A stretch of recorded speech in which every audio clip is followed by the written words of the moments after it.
नमस्कार भाइयों और बहनों। आपका एक बार फिर से दिल से स्वागत है हमारे उस मंच पर जहां सच बोलने में कोई डर नहीं होता और जहां हर सरकारी योजना की तह तक जाकर उसकी असलियत आपके सामने रखी जाती है।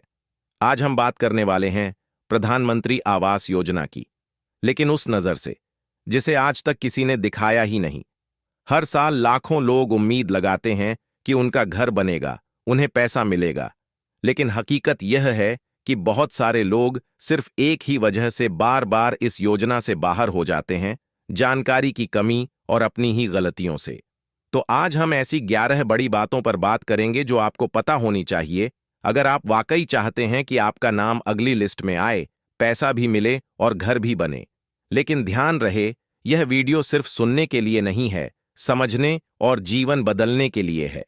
बात नंबर 1, फॉर्म भरना शुरुआत है, मंजिल नहीं। लोग सोचते हैं कि एक बार आवेदन कर दिया, बस अब सब अपने आप हो जाएगा। लेकिन असली सफर तो वहीं से शुरू होता है। आवेदन के बाद जॉब कार्ड का अपडेट, पंचायत से मंजूरी, कागज पूरे करना और हर दस्तावेज को सही समय पर सही जगह जमा करना जरूरी होता है। एक भी कागज अधूरा हो तो पूरा सिस्टम अटक सकता है। दूसरी बात, अलग अलग योजनाएं, अलग अलग प्रक्रिया। पहले शौचालय और घर का पैसा एक साथ आता था, अब नहीं। अब दोनों योजनाओं के लिए अलग से आवेदन करना होता है और यह इस पर निर्भर करता है कि आप शहर में रहते हैं, गांव में या कस्बे में। बहुत से लोग इसी कंफ्यूजन में रह जाते हैं और दोनों से हाथ धो बैठते हैं। तीसरा बिंदु, जहां घर बना रहे हैं, वहीं सबसे बड़ा सवाल है। सरकार ने तय किया है कि घर वहीं बनेगा जहां पंचायत ने जमीन दी है। अगर आपने कहीं और बना लिया या नक्शे के मुताबिक निर्माण नहीं किया तो पेमेंट रुक जाएगा और इसी बहाने कुछ कर्मचारी आपसे पैसे मांगने लगते हैं। लेकिन क्या आपने कभी सोचा कि अगर आपकी ही तरफ से दस्तावेज अधूरे हों तो कोई आपकी मदद क्यों करेगा? चौथी बात, गलत जानकारी देना खुद की जड़ काटना है। नाम की स्पेलिंग, गलत आधार कार्ड नंबर, गड़बड़ बैंक खाता किसी और का, यह सब छोटी गलतियां नहीं हैं। सिस्टम डिजिटल हो चुका है, एक भी चीज गलत हुई तो पूरा मामला फंस सकता है। पांचवी बात, जानकारी लेने से भागना सबसे बड़ी चूक है।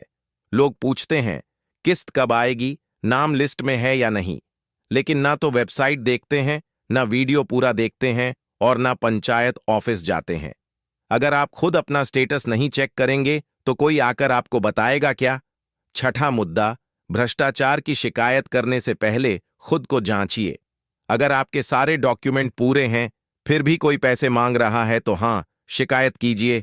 लेकिन अगर आपने खुद ही आधा फॉर्म अधूरा भर रखा है तो सिर्फ चिल्लाने से कुछ नहीं होगा।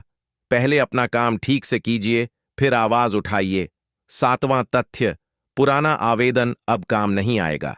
कई लोग सोचते हैं कि जो पहले फॉर्म भरा था वही काम आएगा, लेकिन सरकार ने अब नई सर्वे प्रक्रिया चालू की है। अगर आपने नया आवेदन नहीं किया है तो आप खुद ही बाहर हो चुके हैं।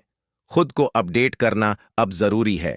आठवां पहलू, लिस्ट में नाम आ गया तो सब ठीक नहीं हो गया। लाभार्थी सूची में नाम आना एक शुरुआत है। अगर आपने निर्माण शुरू नहीं किया, फोटो अपडेट नहीं की, बैंक डिटेल्स नहीं दी, तो अगली किस्त रोकी जा सकती है। हर स्टेप पर आपको खुद एक्टिव रहना पड़ेगा। नौवां सच, हर पेमेंट से पहले कुछ जरूरी कागजात देने होते हैं। लोग सोचते हैं कि एक बार पैसा आ गया तो आगे सब अपने आप होगा, लेकिन ऐसा नहीं है। हर किस्त से पहले नई फोटो, नई जियो टैगिंग, बैंक पासबुक की कॉपी जैसी चीजें दोबारा जमा करनी होती हैं, वरना फाइल वहीं रुक जाती है। 10वां खतरा, अगर निर्माण शुरू नहीं किया तो नाम कट सकता है। सरकार अब उन्हीं लोगों को महत्व दे रही है जिन्होंने काम शुरू कर दिया है।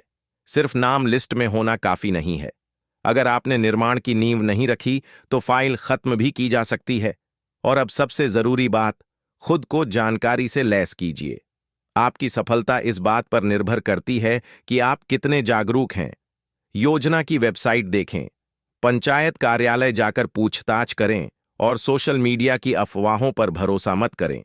हर क्षेत्र की प्रक्रिया अलग है, इसलिए स्थानीय स्तर की जानकारी सबसे अहम है।